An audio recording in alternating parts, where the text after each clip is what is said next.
May maliit na kainan si Maris sa isla. Lagi siyang nakatutok sa pagpapalago nito. Laging abala ang isip niya sa munting negosyo na pinaghirapan niyang maitayo. Goal niya ang yumaman. Hindi naman siya breadwinner, pero nanggaling siya sa mahirap at wasak na pamilya. Habang lumalaki siya, alam niya na marami ang hindi naniniwala sa kakayahan niya. Kaya para papilibin sila, ay kailangan magkaroon siya ng maraming pera. Maraming pera. Dahil naniniwala siya na kayang paikutin ng pera ang mga tao, na lahat ay makakaya niyang paluhurin sa harap niya kapag marami na siyang pera. Dahil sa paniniwalang ito, kaya sinusubsob niya ang sarili sa trabaho. Ang bangkero namang si Wilson ay subsob din sa trabaho. Ngunit sinisiguro niya na meron siyang oras at panahon na maibibigay sa may sakit niyang ina at sa nobya niyang si Maris. Kahit madalas ay hindi siya hinaharap ng dalaga dahil sa kaabalahan nito sa trabaho, palagi pa rin siyang umaasa sa pagmamahal nito. Inuunawa na lang niya ang mga prioridad nito sa buhay. Kahit minsan ay natatanong niya ang sarili kung kasama ba siya sa prioridad nito, ay pinagkikibit-balikat na lang niya. Ang tanging mahalaga sa kanya ay siya pa rin ang nag-iisang nobyo ni Maris at wala naman siyang nakikitang ibang lalaki na umaaligid dito.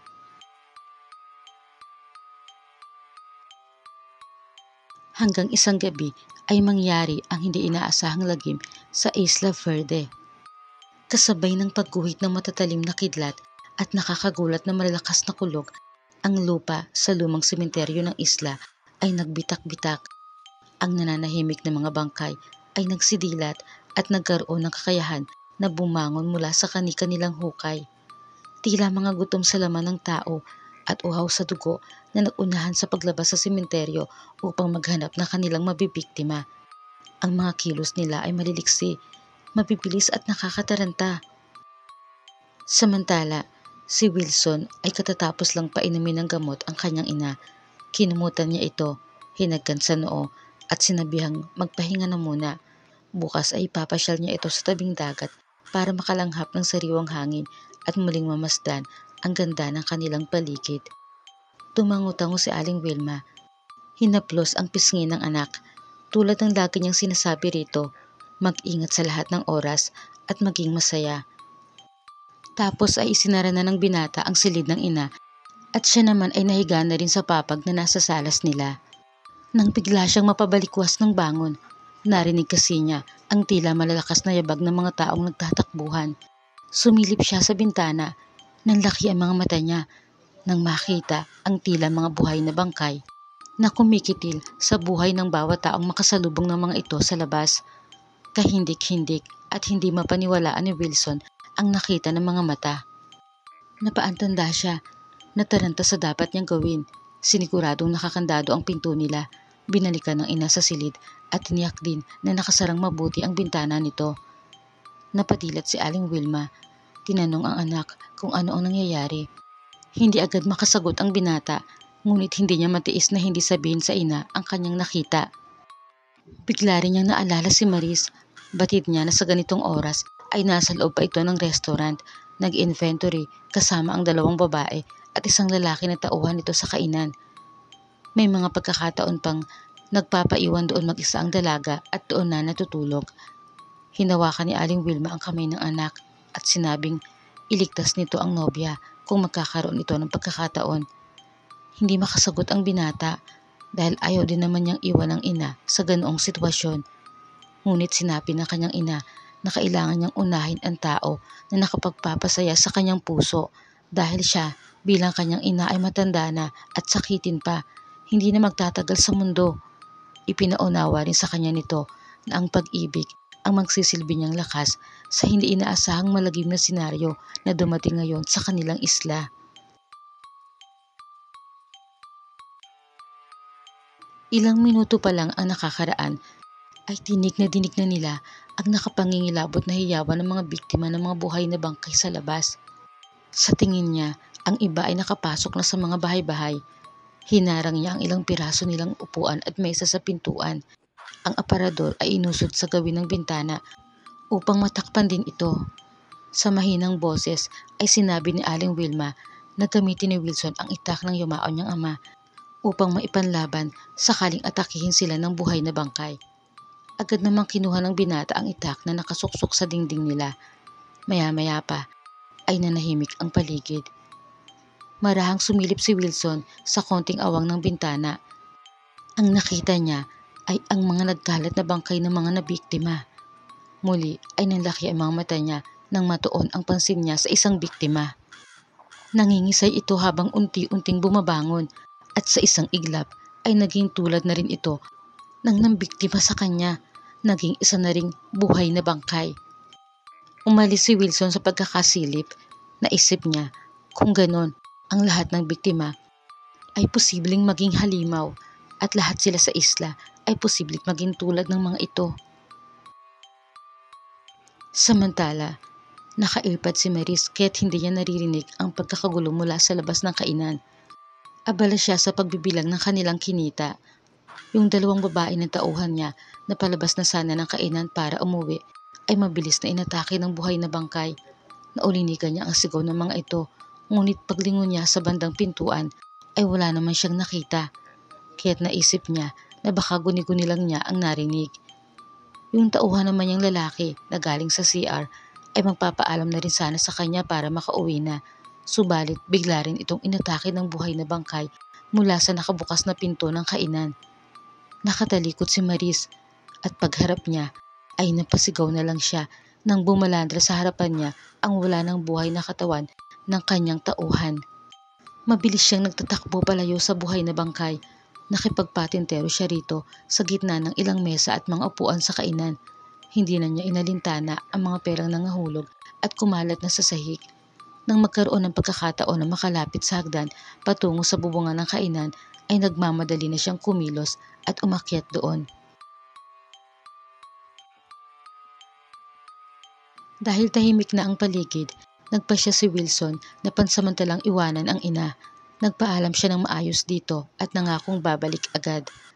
Bago umalis ay sinigurado niyang nakasarang mabuti ang mga bintana at pinto nang sa gayon ay hindi mapasok ng mga buhay na bangkay ang kanyang ina. Dala ang itak at puno man ng kaba ay maingat niyang tinunton ang daan patungo sa kainan ni Maris. May mangilang-ngilan siyang nakakasalubong na buhay na bangkay. Mabuti na lang at nauunahan niya ang mga ito gamit ang kanyang itak. Ilang saglit pa at natanaw na niya mula sa malayo si Maris na nasa bubungan ng kainan. Marahang napatayo mula sa pagkakaupo ang dalaga nang matanaw din ang binata. Nagkaroon siya ng pag-asa. Nang makalapit si Wilson ay papasok sana ito sa loob ng kainan, subalit may buhay na bangkay sa loob na abalang nginangasab ang walang buhay na katawan ng lalaking tauhan ni Maris. Kaya't hindi siya makapasok. Sinanyasan niya ang dalaga na tumalon mula sa bubungan at sasaluhin niya ito. Ngunit natatakot si Maris dahil may kataasan din ang bubong. Nanlaki ang mga mata ng dalaga nang matanaw ang paparating pang pulutong ng mga bangkay. Patungo ang mga ito sa direksyon nila. Nalingunan din iyon ni Wilson kaya't minadali na niya ang dalaga sa pagdedesisyon nito. Siya raw ang bahala basta tumalon lang ito mula sa bubungan. Urong-sulong ang mga paa ni Maris. Naghahalo ang luha at pawis sa sobrang nerbiyos. Ang buhay na bangkay na abala sa paglantak sa biktima nito ay naramdaman ang presensya ng binata sa labas ng kainan. Kaya naman unti-unti itong napatayo.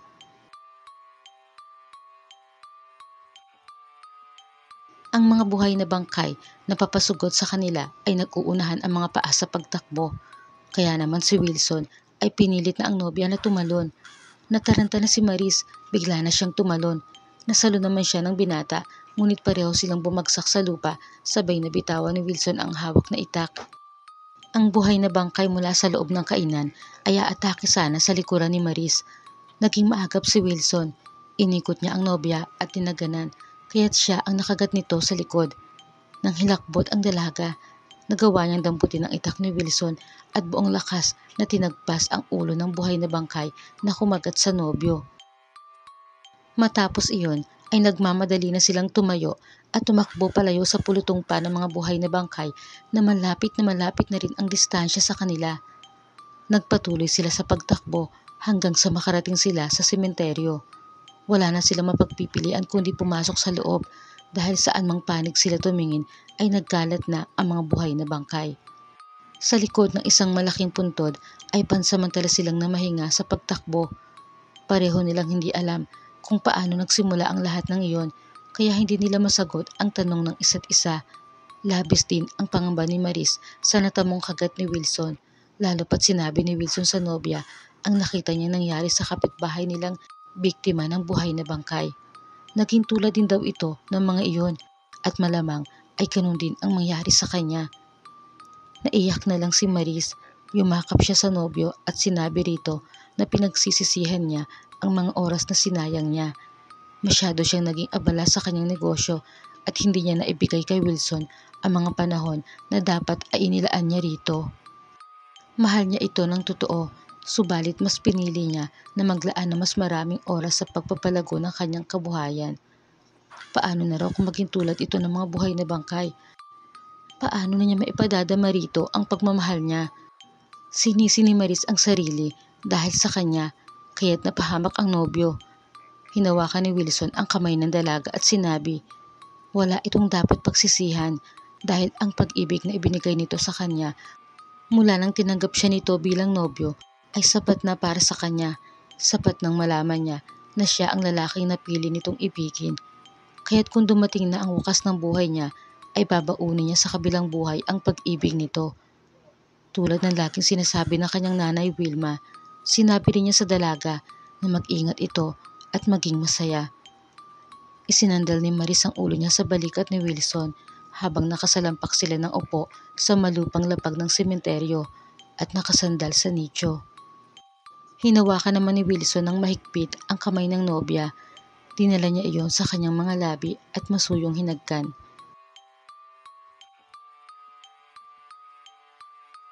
Ang plano nila ay kuhanin ang ina ni Wilson sa bahay, tapos ay tutunguhin nila ang bangka ng binata. Ang bangka ang magdadala sa nanay niya at nobya patungo sa ligtas na lugar.